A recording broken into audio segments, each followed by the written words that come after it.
कहानी शुरू होती है नॉर्थ कोरिया की आर्मी को दिखाते हुए। इन लोगों ने एक लड़की को पकड़ा हुआ था, उसे बहुत मार रहे थे। दरअसल इनको ये लगता था कि ये अमेरिका की जासूस है। इस लड़की का नाम एवेलिन था। अब यहाँ एवेलिन कहती है, मैं कोई जासूस नहीं हूँ, बल्कि मैं तो एक एजेंसी में काम करती हूँ। मगर कोई इसकी बात पर यकीन नहीं करता। फिर इसके बाद उधर एजेंसी का एक एजेंट आता है। दरअसल ये एजेंट यहाँ पर एवेलिन को छुड़वाने आया था। अब इधर अमेरिका और नॉर्थ कोरिया में डील हुई थी कि ये अपने कैदियों को एक दूसरे के साथ बदल लेंगे, इसीलिए ये एवेलिन को छुड़वाने आया था। ये एजेंट से पूछती है कि गवर्नमेंट ऐसा क्यों कर रही है, ये तो कानून के खिलाफ है। तभी एजेंट सामने इसको इसका दोस्त दिखाता है जो इससे बहुत प्यार करता था और इसी ने एवेलिन को छुड़वाने की कोशिश की थी। यही था जो CIA के एजेंट्स के पास गया था। एवेलिन अब अपने दोस्त के साथ अमेरिका आ गई थी। इस बात को 2 साल हो चुके थे। एवेलिन अपने दोस्त से शादी कर लेती है। ये दोनों अपनी जिंदगी में बहुत खुश थे। सब कुछ बिल्कुल ठीक चल रहा था। एक दिन जब वो अपने ऑफिस में काम कर रही थी तो इसका वही एजेंट साथी जो इसको छुड़वा कर लाया था, वो बताता है कि हमने एक रशियन जासूस को पकड़ा है और अब तुम्हें उसके पास जाकर उसके बारे में पता करना है। एवेलिन जब उसके पास जाती है, वो रशियन जासूस कहता है, मैं तुम्हें कहानी सुनाता हूँ। रशिया में बहुत वक्त से बच्चों को ट्रेनिंग दी जाती है। उन बच्चों को रशिया की नहीं बल्कि अमेरिका की जुबान सिखाई जाती है। उनको वहाँ की हर चीज के बारे में सिखाया जाता है ताकि उन बच्चों को अमेरिका भेजकर जासूसी करवाई जा सके। आज से कई साल पहले अमेरिका से एक कपल रशिया घूमने आया था। एक्सीडेंट में उस कपल की मौत हो गई। उनकी बेटी को एक रशियन लड़की से बदल दिया गया जो इस वक्त अमेरिका में है और आने वाले वक्त में रशिया के प्रेसिडेंट जब अमेरिका आएंगे, जिस लड़की को यहाँ पर भेजा था वो रशिया के प्रेसिडेंट को मार देगी, जिसका सारा इल्जाम अमेरिका पर आएगा। एवेलिन को उस जासूस की बात पर यकीन नहीं आता और जाने लगती है। तभी वो कहता है, रुको, सुनते जाओ, वो लड़की कौन है? वो तुम हो। मगर एवेलिन को अब भी उसकी किसी बात पर यकीन नहीं आता और वो उससे ये भी कहता है कि तुमने शादी कर अच्छा नहीं किया। एक जासूस कभी शादी नहीं करता। अब यहाँ पर सच और झूठ को पता करने की मशीन लगाई गई थी, जिसके मुताबिक वो रशियन जासूस बिल्कुल सच कह रहा था। अब उस जासूस को लिफ्ट के जरिए ले जाया जाता है, जहाँ पर वो अपने जूते से चाकू निकालकर सब पर हमला कर देता है। एवेलिन समझ गई थी कि ये जासूस उसके हस्बैंड को मारने गया है और उसकी जान खतरे में है। ये अपने हस्बैंड को बचाना चाहती थी, मगर यहाँ पर जितने भी एजेंट्स थे वो उसे जाने नहीं देते। उन्हें भी कहीं न कहीं एवेलिन पर शक हो गया था कि वो रशियन जासूस है। वो उसको एक कमरे में बंद कर देते हैं, मगर एवेलिन बहुत चालाक और ट्रेन थी। वो वहाँ से भाग जाती है, जिससे हमें पता चलता है कि उस जासूस ने इसके बारे में जो भी कहा था वो सच था। अब जब वो अपने घर आती है तो उधर उसका हस्बैंड नहीं था, उसको उसी रशियन जासूस ने अगवा कर लिया था। अब उधर अमेरिका की एजेंसी के CIA एजेंट्स भी इसे पकड़ने आ जाते हैं। ये खिड़की के जरिए भागती है, मगर इसका वही एजेंट जो इसको छुड़वा कर लाया था वो देख लेता है। इसको पुल पर अब चारों तरफ से घेर लिया जाता है, मगर ये चलते हुए एक ट्रक पर कूदकर वहाँ से भाग जाती है। जिसके बाद ये होटल में आती है। उधर एक कमरा लेकर अपनी आंखों के लेंस और दांत निकालती है और यहाँ पर पता चलता है कि ये CIA में भी भेस बदल कर रह रही थी। उधर दूसरी तरफ CIA के सभी एजेंट्स को पता चल गया था कि एवेलिन सच में रशिया की जासूस है, जिसको उधर बदल दिया गया था। अब उधर रशिया के प्रेसिडेंट भी अमेरिका आ गए थे। एवेलिन अब एक ट्रेन में बैठकर उस जगह पहुँचती है जिधर प्रेसिडेंट थे। वो उधर बॉम्ब ब्लास्ट कर देती है, जिससे उधर हंगामा हो जाता है और इसी बात का फायदा उठाकर एवेलिन प्रेसिडेंट पर गोलियां चला देती है। तभी उधर सीनियर एजेंट आकर एवेलिन को गिरफ्तार कर लेता है, उसको अपने साथ ले जाता है। एजेंट अपने साथी को हैरान होकर बताता है, अगर एवेलिन चाहती तो मुझे मार सकती थी, मगर उसने ऐसा कुछ नहीं किया और खुद को कानून के हवाले कर दिया। अब जब उसको पुलिस लेकर जा रही थी तभी उसको अपने बचपन की याद आती है, जब उसके चेहरे को पूरी तरह से अमेरिकन चेहरे में बदल दिया गया था। यानी कि उसके चेहरे की फुल सर्जरी कर दी गई थी कि वो एक अमेरिकन लगे। वो अपने दोस्त के पास आती है जिसकी गाल पर कट का निशान था। वो उससे पूछता है, नताशा तुम्हारे चेहरे पर क्या हुआ है? वो कहती है, कुछ नहीं, और मेरा नाम नताशा नहीं बल्कि एवेलिन है। इस बात से पता चलता है कि उसका नाम तक बदल दिया गया था। था। अब वो अपने दोस्त से कहती है कि कल सुबह मैं अमेरिका जा रही हूँ। जिसके बाद उसके पास वो आदमी आता है जो सब बच्चों को यहाँ ट्रेनिंग देता था। वो उससे कहता है कि अब तुम जा रही हो, अपने मिशन को कभी मत भूलना और बाकी बातें तब करेंगे जब वक्त होगा। अब कहानी दोबारा से प्रेजेंट यानी मौजूदा दौर में आती है, जिधर एवेलिन सब अपने ख्यालों में देख रही थी। वो अभी भी पुलिस की गाड़ी में थी। ये गाड़ी में बैठी ही सब पुलिस वालों को मार देती है,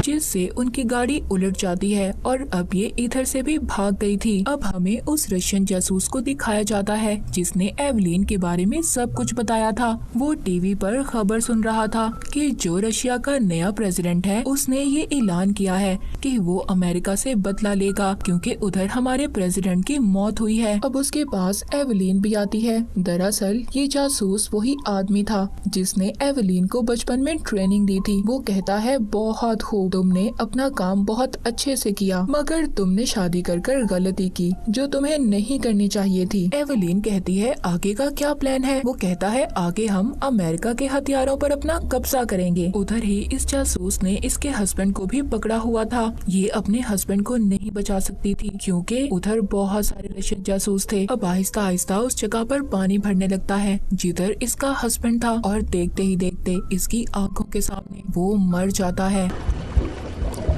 वो जासूस कहता है मुबारक हो, हमारी एवेलिन वापिस आ चुकी है। जिसके बाद वो उसको अपने साथ ले जाता है और कहता है आगे तुम्हें हमारा एक और आदमी मिलेगा, उसी के साथ मिलकर तुम्हें आगे का काम करना है और हम दोबारा कभी नहीं मिलेंगे। मगर एवेलिन के दिमाग में उसके हस्बैंड की मौत का अभी भी गम था। जो इसके हाथ में बोतल थी वो गुस्से में उस जासूस के सर पर मारकर उसे मार देती है। ये इधर अपने सभी आदमियों को मारकर आगे उस आदमी के पास जाती है जिसके साथ इसे आगे मिशन पूरा करना था।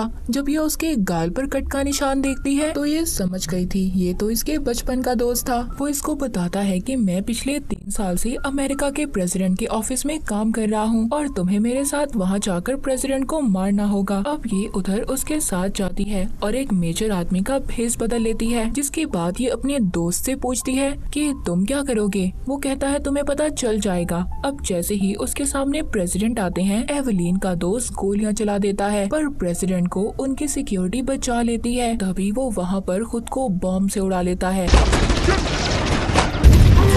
और उधर अमेरिका के CIA के एजेंट्स भी थे। अब एवेलिन का दोस्त तो मर चुका था। अमेरिका के प्रेसिडेंट भी बच गए थे। उनको कंट्रोल रूम में ले जाया जाता है। यहाँ पर प्रेसिडेंट को पता चलता है कि रशिया इन पर हमला करना चाहता है। अब ये फैसला करते हैं कि ये भी अपने हथियारों से उन पर हमला करेंगे। ये सभी हथियारों को चला देते हैं यानी एक्टिव कर देते हैं। उधर ये कैमरे से एवेलिन को भी देखते हैं। CIA के एजेंट प्रेसिडेंट को बताते हैं ये रशिया की जासूस है जिसने रशिया के प्रेसिडेंट को भी मारा था। ये रशिया और अमेरिका के दरमियान जंग करवाना चाहती है। तभी CIA का वो एजेंट जिसको हमने शुरू में देखा था जो एवेलिन को बचा कर लाया था वो इधर गन से सबको मार देता है। आखिर में अमेरिका के प्रेसिडेंट पर भी गन कर लेता है और कहता है कि मैं CIA का एजेंट नहीं हूँ। ये कहकर वो प्रेसिडेंट को भी मार देता है। अब वो एवेलिन से कहता है बहुत अच्छे, तुमने अपना काम बहुत अच्छे से किया है। जिससे इसको पता चल गया था कि ये भी रशियन जासूस है और इसी की टीम का आदमी है। अब ये उधर 2 मिसाइल्स को एक्टिव करता है जिससे ये मिसाइल मुसलमानों के मुल्कों में जाकर तबाही करेंगे और इसका ये मिशन था। उधर लाखों की तादाद में लोग मारे जाएंगे और सब अमेरिका के दुश्मन बन जाएंगे। ये सब बातें एवेलिन को बता रहा था। अब वो इससे दरवाजा खोलने का कहती है। तभी वो एजेंट टीवी पर खबर सुनता है कि रशिया के प्रेसिडेंट भी जिंदा थे जिसको एवेलिन ने मारा था। बताया जा रहा था कि जिन गोलियों से उन्हें मारा था वो नकली थी। ये समझ चुका था कि एवेलिन ने इन्हें धोखा दिया है। अब वो एजेंट कहता है जब मैं तुम्हें बचा कर लाया मैं समझ चुका था कि तुम बदल गई हो क्योंकि तुम्हें एक अमेरिकन से प्यार हो गया था। और वो जासूस, वो आदमी जिसने हमें बचपन में ट्रेनिंग उसने तुम्हारे बारे में जो कुछ अमेरिका के एजेंट्स को बताया ये सब उसने मेरे कहने पर किया था। वो तो तुम्हें यहाँ से चुपचाप लेने आया था और मैं जानता हूँ तुमने उसे मार दिया है और अगर तुम उसे ना मारती तो मैं मार देता। मतलब यहाँ जो कुछ भी हुआ था वो सारा इल्जाम एवेलिन पर डालना चाहता था। एवेलिन अब इस एजेंट पर गोलियां चलाती है मगर वो शीशे के दरवाजे के पीछे था, जिससे उसे कुछ भी नहीं होता। अब वो दरवाजे से सिक्योरिटी सिस्टम को निकालकर अंदर आ जाती है। ये दोनों एक दूसरे पर गोलियां बरसाते हैं, मगर जब गोलियां खत्म हो जाती हैं, फिर एक दूसरे पर हमला करते हैं और इसी दौरान एवेलिन उन मिसाइल्स को भी रोक देती है, जिससे लोग लाखों की तादाद में मरने वाले थे। मगर अब उधर पुलिस और CIA के एजेंट्स आ जाते हैं। वो इस पर गोलियां चलाते हैं, मगर इसने गोलियों से बचने वाली जैकेट पहनी हुई थी, लेकिन अब इसको पकड़ लिया गया था। मगर वो एजेंट अभी भी जिंदा और जख्मी था। अब जब एवेलिन को ले जाया जा रहा था, तभी वो एजेंट डॉक्टर की कैंची अपने पास रख लेता है ताकि ये एवेलिन को मार सके। मगर एवेलिन अपनी हथकड़ी से जाते हुए उसका गला दबाकर मार देती है। इधर सीनियर एजेंट को बताया जाता है कि एवेलिन के बाकी सब साथी मारे जा चुके हैं। अब इसे पकड़कर हेलीकॉप्टर में अपने साथ ले जाते हैं। सीनियर एजेंट पूछता है कि तुमने हमारे एजेंट को क्यों मारा? वो कहती है अगर मैं ना मारती तो कोई और मार देता। वो पूछता है और कितने जासूस हैं तुम्हारे जैसे? वो कहती है मेरे जैसा कोई नहीं, मैं एक ही हूँ, मगर हाँ बहुत सारे जासूस फैले हुए हैं जिन्हें तुम चाह कर भी ढूंढ नहीं सकते, और अगर मैं चाहती तो रशिया के प्रेसिडेंट को मार सकती थी और तुम्हें भी, तुम जानते हो, मगर मैंने ऐसा नहीं किया। तभी सीनियर एजेंट को मैसेज आता है कि जिधर रशियन जासूस को मारा गया था उधर एवेलिन की उंगलियों के निशान मिले हैं। वो समझ जाता है कि इसने सबको मारा है। वो कहता है तुमने ऐसा क्यों किया? अपने साथियों को ही मार दिया। एवेलिन जवाब देती है कि उन लोगों ने मेरा सब कुछ छीन लिया, मेरा बचपन, मेरे माँ बाप और जिससे मैंने प्यार किया उसको भी। अब मैं इनमें से किसी को नहीं छोड़ूंगी। सीनियर एजेंट कहता है तुम यहाँ से कूद जाओ, नीचे नदी है, तुम्हें अपना काम पूरा करना होगा। अब एवेलिन हेलीकॉप्टर से छलांग लगा देती है और अब ये उन सबको मारेगी जिन लोगों की वजह से इसको ऐसी जिंदगी मिली। उसकी पहचान तक उसके साथ नहीं थी। और इसी के साथ ये मूवी यहीं पर खत्म हो जाती।